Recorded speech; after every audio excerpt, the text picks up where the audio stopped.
This podcast is part of the Frederick Podcast Network. Learn more at listenfrederick.com. That's number one. You kind of reset your painful, tender to the touch. May also same shoulder length, and the other. Well, hello, and welcome to another episode of the Real Health Podcast with Brandy and Amir. I am Dr. Amir Rashidian, a chiropractor. Brandy Rashidian is my other half, and the one who's going to be telling all the jokes today because I used them all up last time. Wow. No, you almost did this solo. Actually, I didn't tell any jokes last time. Oh, no, we had guests. Yeah, I had to behave. It very straight. Had to behave. All right, so maybe a few jokes here and there. But the Real Health Podcast is brought to you by the Frederick Podcast Network. It can be found on listenfrederick.com, along with YouTube, Spotify, iTunes, iHeartRadio, all those great places you can find yours. And our purpose for doing this is so that we can give you the information from mainstream media, whatever's in the news, and we want to give you the wellness perspective behind it, the drugless, non-surgical solutions to things everyone's dealing with. And our hope is that we help you feel better, get stronger, live longer, and feel younger. Yep. That's right. I was just thinking to myself while you were talking that I really love this light that Sean has up because it's a little bit warming, and on a nice chilly day like this, I feel like I'm sitting in a, you know how when your dog is like by the window and they find like that one little strip of sunlight, yeah, and they lay down in that. I want to curl up on the table right now. That's what that feels like. Okay. Sean clearly is proud of his setup. You may want to put the light on my side next time. Wow. Yeah, What happened? Is it cats that like lizards? Lizards are the ones that like to curl up on a rock under the sun. Now people are going to think that I'm a lizard You're person. You're part lizard. I'm not. Look at the eyes. Even when I blink, they stay the way they are. Huh. Play it back. You don't have eyelids that go this way instead of this way? Nope. Uh-huh. Good to know, because Halloween's right around the corner. I know. It could come in handy. By the time you guys watch this, Halloween will have passed. But we decided not to celebrate Halloween this year. Yeah, we didn't last year either, I think. Yeah. Yeah, I've just been feeling now. I listened to a great pastor the other day. He did a short on whether or not. Actually, he did a long. You just saw the short. I saw the short on because I don't always have time for a long. I watched the whole thing. Yeah, it was great. But on whether or not like Christians should celebrate, certain things like Halloween. And I loved what was it? He said, there are some things you need to reject, some things you need to redeem, and some things you need to... Can't remember the third one. Rejoice? No. No. But it was like accept it, like participate in it. Yeah. And he was just talking about how you have to, whatever you are being led to do, that's what you need to do. It's not about what somebody else is doing. Because celebrating Halloween is not necessarily a sin, but some people may be convicted to not do that. So we don't need the candy in our house, and we certainly don't need terrified of the occult and you don't want to conjure up some demons and things like that, you may want to just stick to dressing up like, one of our patients is dressing up like an avocado. I think nothing that's super cool. Demonic about that. No. She's gonna... So I was like, well, you could have your mom and dad dress like a, chip and a bowl, and you can become guacamole between the three of you. I don't know, maybe. You just made me hungry. That's fun. Speaking of hungry, we got some good articles here. We have lots of stuff. Lots of stuff in the news this time. We have a stack. Yeah, usually it's not this big, but anyways, we'll see how far we can get through it. But the first one I thought we'd lead with is that this was reported on by everybody, but I saw it on, I believe, New York Times first and then Washington Post. It says Texas sues Tylenol makers, claiming they hid autism risks. The lawsuit follows claims by President Trump that linked acetaminophen taken by pregnant women to autism, a connection that is unproven. Mm-hmm. So, it's no secret that there's certain media sources that would not ever want to support Trump on anything. So, and I'm not saying they should or shouldn't. They have they have a right to their opinion. Correct. We just know. And then there are some that, no matter what he says, They're going to fight against it. they approve it. Correct. You That got too. both on both sides. And anyways, so we'll tell you what the article says. Ken Paxton, a Republican. Isn't it funny how they have to? This is an attorney who started a lawsuit. Can't Right? he just be an attorney? But the article has to state his party affiliation. I wish I hadn't said it. I wish I had just said Ken Paxton, Attorney General of Texas, sued the makers of Tylenol on Tuesday, claiming that the companies hid the risk of the drug on brain development of children. The lawsuit is the latest fallout from President Trump's claim last month that use of Tylenol during pregnancy can cause autism. The link is unproven. Now, here's what I'd like to say. Here's what I was thinking along the same lines. I want us to all take a minute, regardless of how you feel about politics, right? Let's just take a minute to go, okay, what if there was data that came out that something that you had been told was fine for years and years and years was not fine, and that there was an inherent risk to individuals who took that substance, right? And you were told it was fine all those years. Wouldn't you want to know the truth? Wouldn't you want someone to finally come out and go, here, I have to tell you guys, this is the latest research. This is what we're seeing. This was hidden. Like, I just wonder, because I'll tell you, if it was my child who was injured or who had autism and potentially this was the link, I would want to know. I don't care who it is that gave that information. We are in drives me nuts, this cancel culture that we're in, that just because of who someone is, what the political party they identify as, who flipping cares? Just give us the proper, correct information, and people, do your due diligence. Make sure you're looking. The challenge is we have spent years, meaning the government has spent years trying to protect and hide the people that are giving the most money, right, to campaigns, lobbyists, whatever it is. And I think if we were to go back and we were to look and say, well, let's see who sits on the board of this particular media outlet. Let's see who sits on the board of this person, this thing. Well, it all ties together. It's a common known fact that 75% of all revenue to all media sources. I'm not talking podcasts. We don't have a sponsor. Most podcasts, we are open get to choose.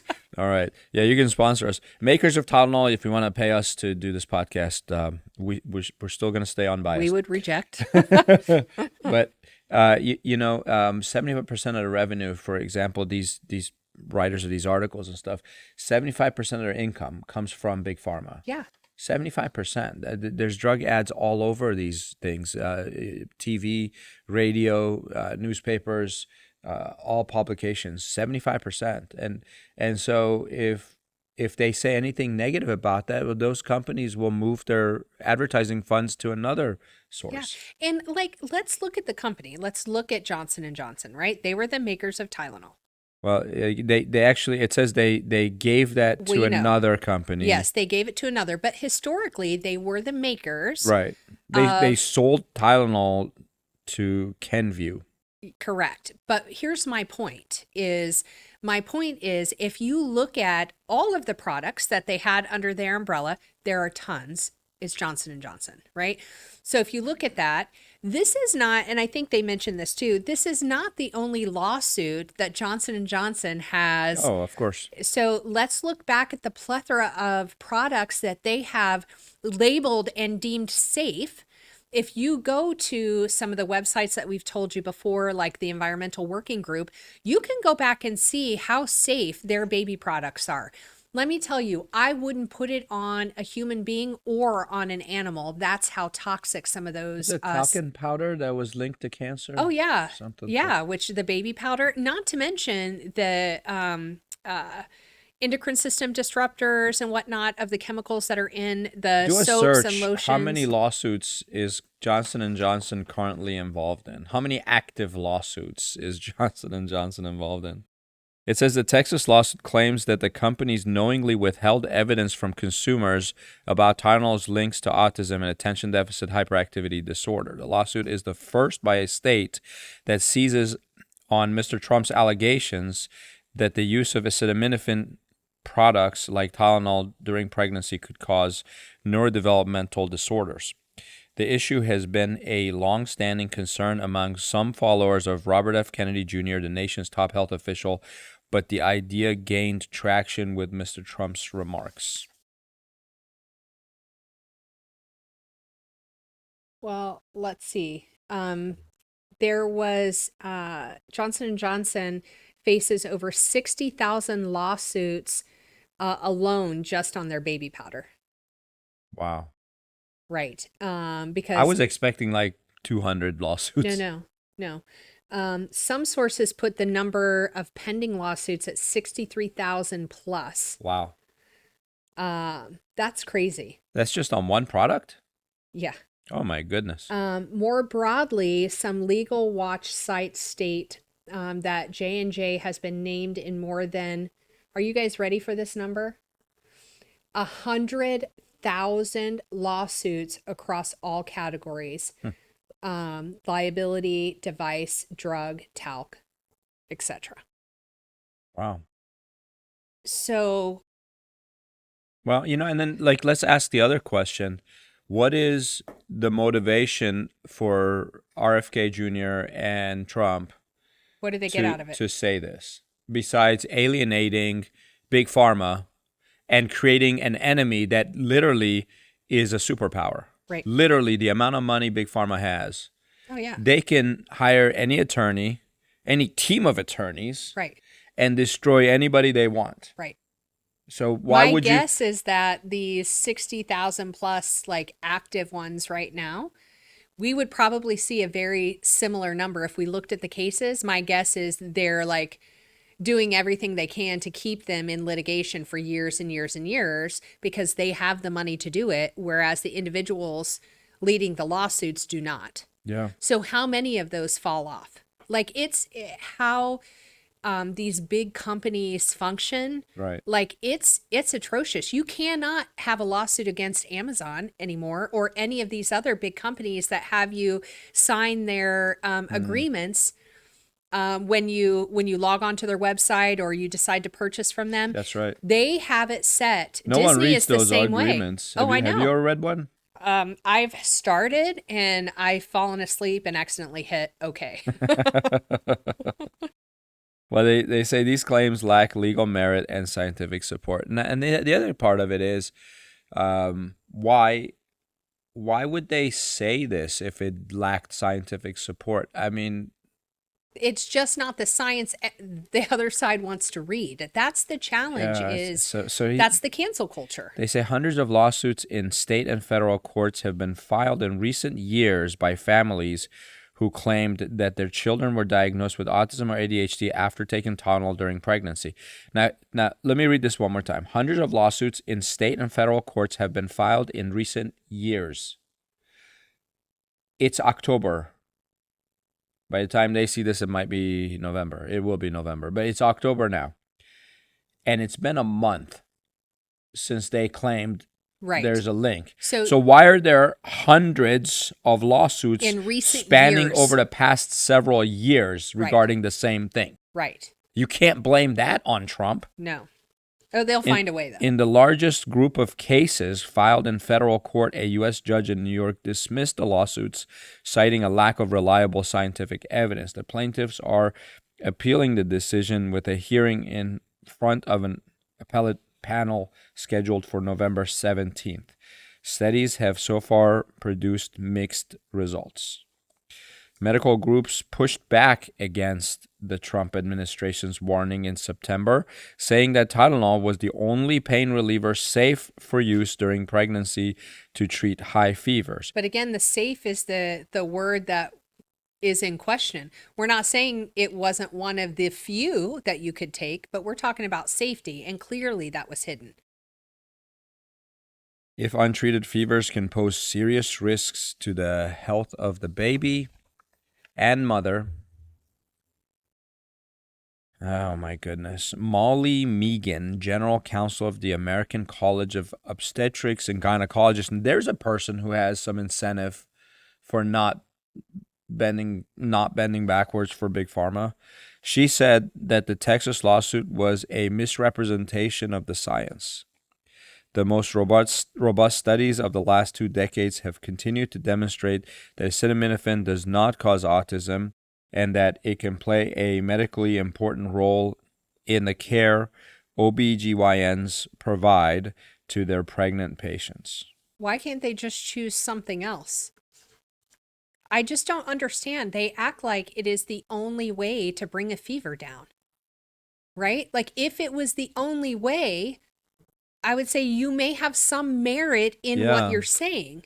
But it's not the only way to bring down a fever. Doesn't Motrin bring fevers down? Motrin does as well. So does, and we talked about this before, getting into a warm bath. Oh, yeah, of course. But there are like so many other things. Calcium. Soluble calcium seems to reduce fevers too, and there's data behind that. Anyways, I don't know if we want to keep reading this. It says the Trump administration and Mr. Paxton's suit both cite a recent scientific review conducted by epidemiologists at Harvard's T.H. Chan School of Public Health and the Icahn School of Medicine at Mount Sinai. That study, which evaluated existing scientific findings but did not produce new data, found evidence of a link between acetaminophen use during pregnancy and the development of autism and ADHD in childhood. Remember the doctor, I forget her name, that we quoted last time, a few episodes ago when we were originally reporting on this announcement, and she said what it does is it depletes the antioxidants in your body like glutathione, which makes you susceptible to brain inflammation. Correct. When administered by something that affects your immune system, like the adjuvants that are in vaccines. Right. And she was saying that it's not a direct cause. What this does is reduces your antioxidant abilities in your body, so now you're susceptible to brain injury. Mm-hmm. So it's not a direct cause, and I don't think they've clarified that. I think that was the only one I've ever seen that really clarified. And she was, what was she, a PhD in immunology? Something and like that. She had great credentials. Cellular immunology. I mean, she was, and she'd been studying this thing for 20, 30 years. It says more than half of the 46 studies included in the review found a positive correlation between use of the drug during pregnancy and neurodevelopmental disorders in children. I mean, that alone is enough for me to say, let's not take that chance. But scientists have cautioned that the studies do not prove that acetaminophen causes autism, which is known to be linked to a complex interplay of genetics and environmental factors. Well, if it was genetic, then the baby would be born with it. Right? But the baby wasn't born with it. The baby developed it at a certain time in their life. Correct. And one of the environmental markers is the administration of the Tylenol. Of the acetaminophen, exactly. So, like, they're correct, but, like, who's twisting the words here now? I mean, they're saying they twisted the words, but they're doing it exactly the same right here. Genetics doesn't cause this. It makes you susceptible. So if you're predisposed to it genetically, then you throw the Tylenol in the mix, then you throw these immune adjuvants into it on top of the Tylenol. Exactly. And all of that together can cause brain inflammation. And brain inflammation, again, the body could deal with it to a degree, and sometimes it can't. And that's what leads to ADHD and how about autism. Allowing people to make decisions like, hey, I want to let you know that this could lead to an inflammation in the brain. It's called informed consent. Correct. And then you sign off on it and you go, okay, I'm willing to take that risk. I just feel like in our culture, they treat us like the common individual like we're all idiots and we cannot understand or make an informed decision for ourselves. And I think that's what makes me so angry. You do not need a law degree to make informed consent. Mm-hmm. It does feel like it sometimes. In order to read some of the informed consent, you may need a higher degree to understand it. And why do they get mad when people say no? Right. Like, let's say they want to give a certain drug to someone and that patient says, you know what? I'm not comfortable with all the side effects with that drug. I'd rather try something else. And the doctor gets mad. I'm like, it's their body. Right. It's their choice. Right. I'm not saying my body, my choice. That's a different thing. That's funny. Yeah, it's One major study of nearly 2.5 million children born in Sweden found that when accounting for the mother's genetics, there was no association between acetaminophen and neurodevelopmental disorders. Again, I'm saying the same thing. If they weren't genetically predisposed to it, then acetaminophen didn't cause autism. 100%. Good. But how do you know you're genetically predisposed or not? Because nobody's testing you Yeah. before they give you something. Why don't you do that? Let's test everybody's genes and be like, hey, you've got a 90% chance of developing autism. Let's not give you Tylenol. Right. You have a 0% chance. You should be safe with Tylenol. I mean, that's what they're saying. Thank you, Sweden. Studies by health agencies, including the FDA, which we trust very much, and the European Medicines Agency. It's called the EMA, I guess, the European Medicines Agency, have evaluated the evidence and found that the results are inconclusive. All right. Well, just go by that. It's inconclusive, which means they can't prove that RFK Jr. is wrong. That's what they're saying. But this is also the same company that's facing hugely expensive lawsuits over its role in the opioid epidemic. So is it far-fetched? There you have it. Come on, people. We should be allowed to make our own decisions. Yeah. Like, doctors will kick patients out of practices when they don't do exactly what they say. Like, you present recommendations to patients. You present a prescription of care, and then you put it in the patient's, like, it's in their purview to decide what works well. Yeah. Does this fit within your budget? Do you believe this is going to help you? Are you prepared to commit to this? Then they get to make that decision. If they go, Right. Doc, I don't think I can do that. Okay, what can you do? How can we meet you where you are? You don't get kicked out of a practice because you decide what's best for you. In fact, that's absurd. we typically say, why don't you take all this information home, talk about it, think about it, pray about it, come back and let us know if you want to start. Yeah. And sometimes people say no right then, and then sometimes they come back later. Like, It's okay. Regardless, you're a part of our family. We're always 100%. there. 100%. Ugh, I just don't understand. Let's get to something else before I get Oh, all this will flustered. cheer you up right here. You ready? I'm going to start banging on the table. Is this from Sean's gonna CNN? be- It's I think multiple places. This is, I think, Washington Post. It says a car accident sent her to the hospital and $64,000 in debt. Her insurance covered the ambulance ride and some ER charges, but not the ankle surgery and overnight stay charges from the out-of-network hospital. So apparently, this by the way, the lady, she's a physician. Her name is Lauren Hughes. She was driving. She got T-boned and was transported to the nearest hospital. Now the ambulance didn't say, "Hey, which hospital do you want to go to?" And the ambulance certainly didn't call her insurance company and say, "Which hospital can we take her to?" Because chances are it would have been an hour away. They just took her to the nearest hospital. The nearest hospital looked at her. She had a big gash in her knee and a broken ankle, and said, "We need to clean the wound in your knee, sew it up, and we need to put some screws in your ankle to stabilize the fracture. Otherwise, it won't heal properly." She's a doctor. She goes, cool, let's do it. And they go to the operating room. They do the operation. They do the knee. They do the ankle. And then afterwards, she's on opioids for pain. And so they decide that she should stay in the hospital overnight. Besides, she didn't have a car. Car's probably destroyed. It was totaled. And they were like, well, you're in no position to leave. Let's keep you in the hospital one night. The next day, a family member took her home.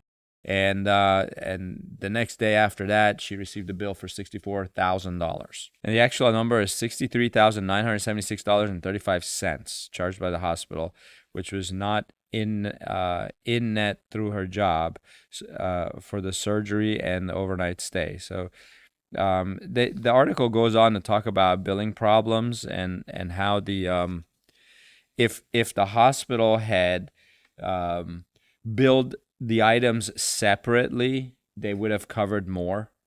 But they lumped it all into one. Like this is one case, which it makes sense, right? The knee, the ankle, it's all one thing. Staying overnight was for the same thing. And then they admitted her into the hospital. The insurance said, for this condition, you shouldn't have been admitted. But if they had kept you overnight for observation, which is semantics, right? You call it admission versus Yes. observation. If they had said, we're keeping her for observation because she's on opioids for the first time in her life and we don't know how she's going to respond and she's in a lot of pain, blah, blah, just had surgery, they would have covered it. But they called it, she was admitted into the hospital, but they won't cover it because they said that's not medically necessary. And they didn't want to pay for the surgery because it's out of network, blah, blah. Although there's a rule, there's a law, there's a federal law that says No Surprises Bills Act, which states that when someone goes to a hospital for an emergency, the hospital will be treated like an in-network hospital by the insurance company.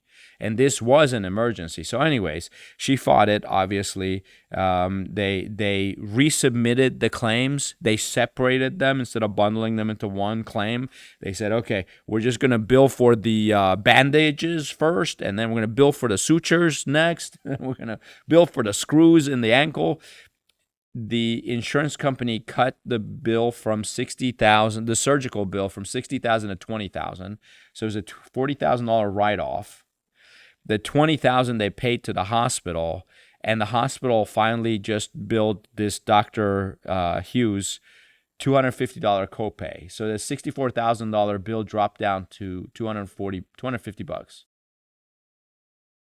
It's crazy. As you're saying that, I'm like pulling up the average right now, just FYI, she was getting off cheap at 60.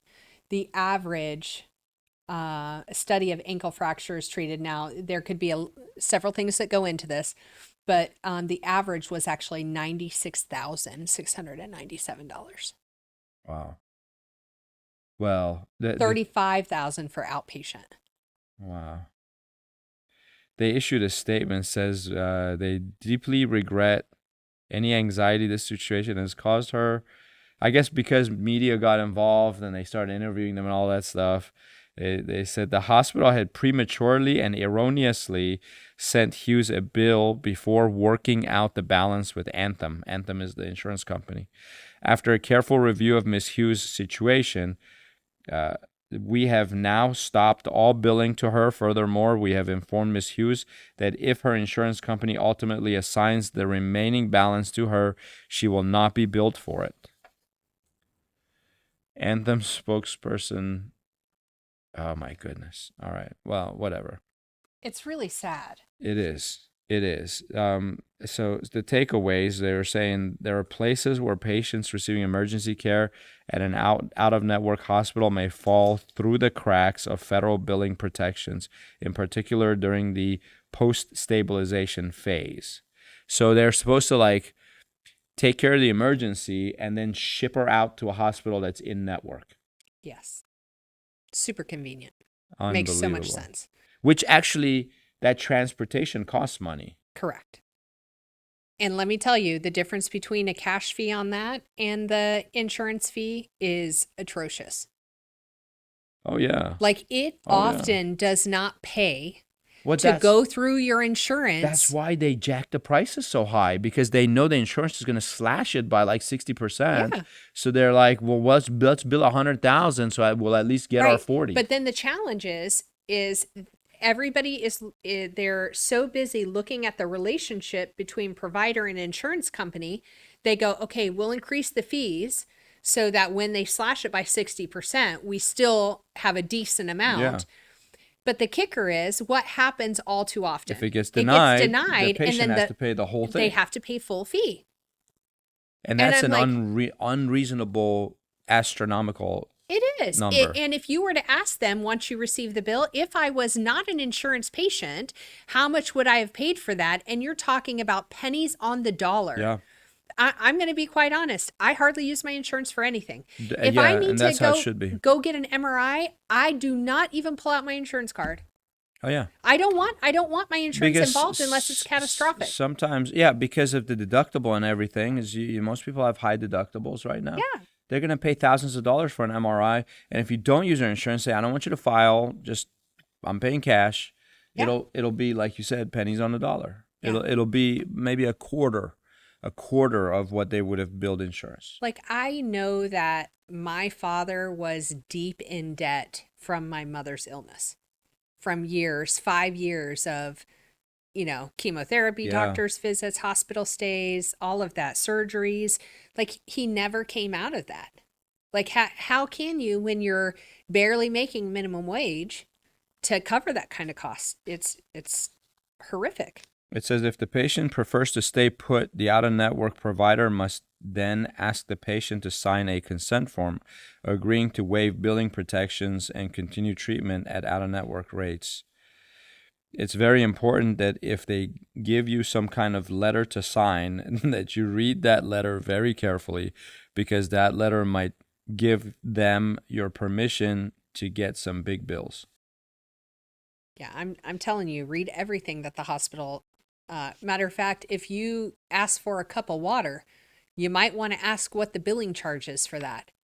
Yeah, it's atrocious. Exactly. She's saying I was trying to find someone to take care of my pet.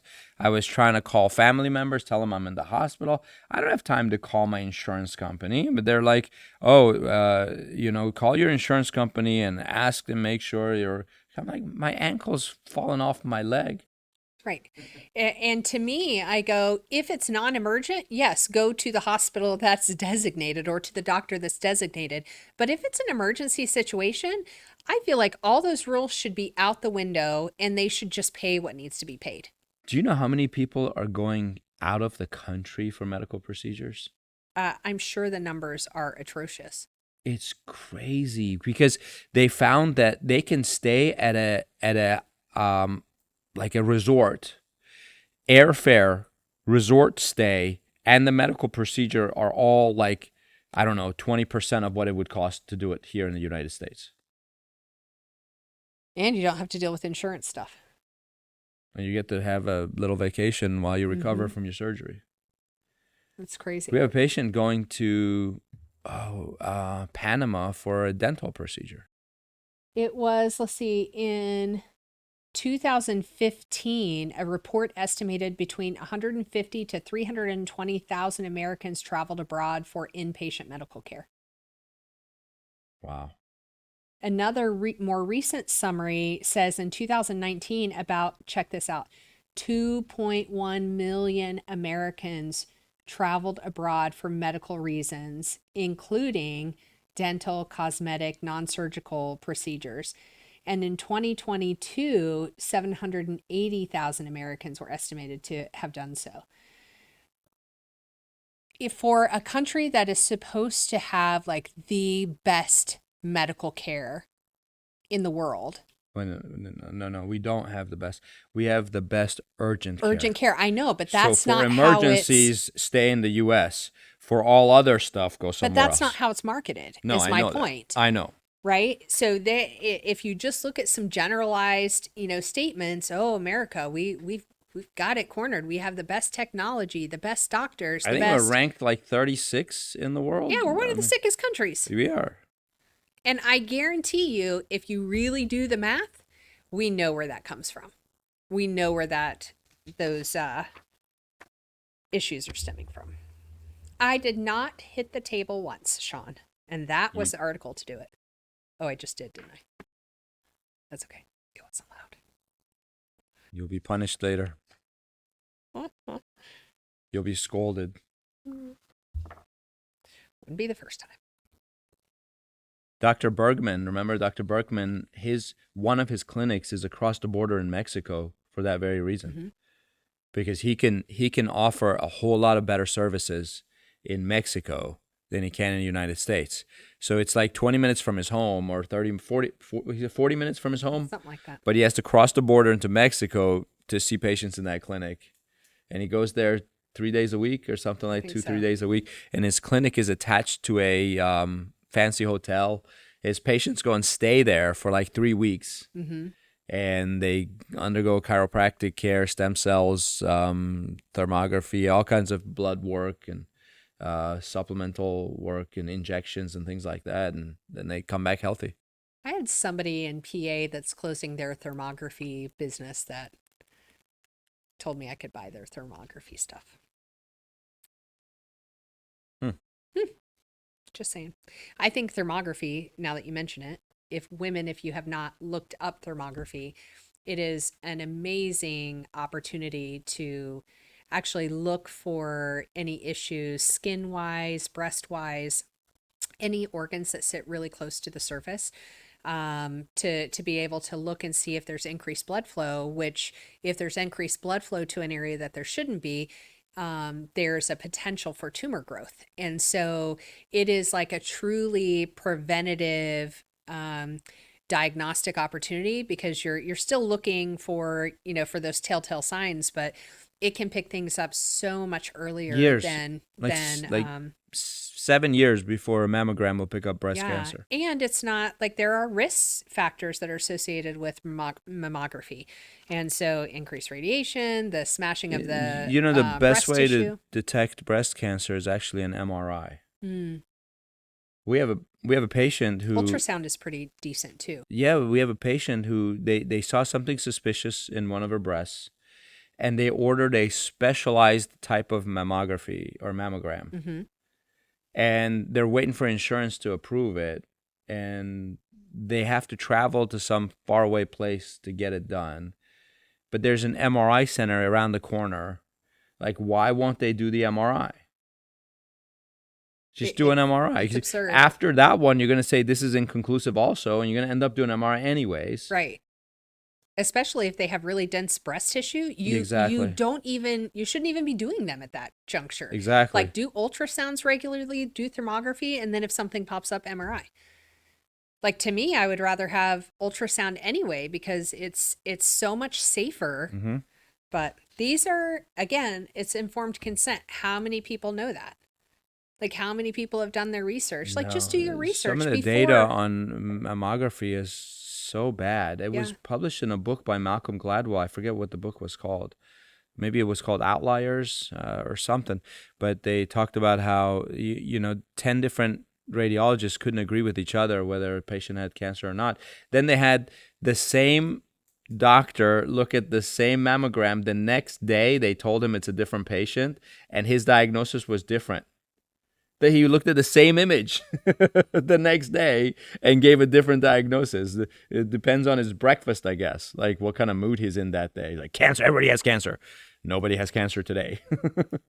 I just go, you have to ask yourself, like, why are these things being recommended? Like, is it a benefit to me? Is it a benefit to the person prescribing? Is it a benefit to, like, a specific organization? Like, who's benefiting from it? Do you know what I mean? Like, when there's so many additional risk factors and there's a safer way to do something, like, why would you not try the safest route first? Like, it's so funny because it's one thing that is an expectation in our model. Like, you can't order an MRI for somebody who has lower back pain unless they've had 6 to 12 weeks of palliative care. So they want you to try something non-invasive before they spend the money to do an MRI. But they won't do that in all situations. Why is that? I don't know either. Makes me hot. Well, but there's a new drug.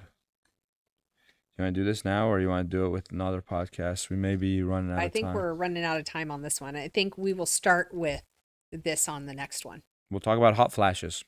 Join us on the next one. Hopefully, we got some good information out of that. Use your insurance company for emergencies only, and otherwise, try to take care of your own health. And it's better to even not get into any car accidents. All right. True. Thank you. We'll see you next time. Bye-bye. Live radio, local podcasts, the Frederick Podcast Network at listenfrederick.com.